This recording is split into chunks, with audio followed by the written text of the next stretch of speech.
We've got the archetypal frequency of primal fear coming up personally, collectively, and forcing us into this space of connection with source, this open contact, and kind of wrenching our plans out of our hands and forcing us to go with the flow and to move into the space of fluidity.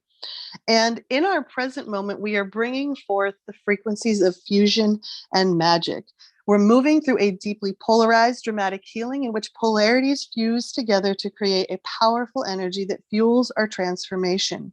Whenever two forces collide within us or within our collective consciousness, the process of fusion releases an intense energy for manifestation.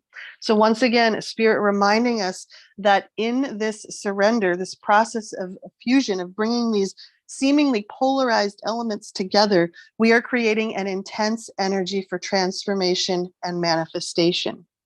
This is the basis of what we call magic, the fusion of two opposite energies that is harnessed and directed in a desired way.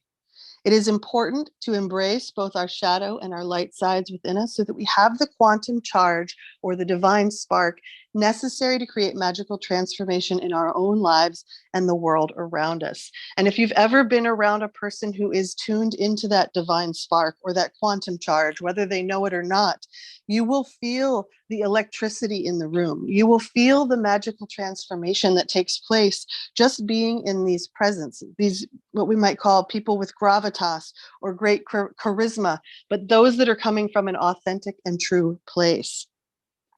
Spirit reminds us that while this might be a volatile time for humanity, it also brings with it many miracles and transformations when we have eyes to see and ears to hear. Because the forces of polarity do not easily integrate, transformation happens through a very intense process. The example used in this card in the reading is that as we move magnets closer and closer together, despite their resistance to each other's energy, it coalesces between the magnets and becomes more and more pressurized.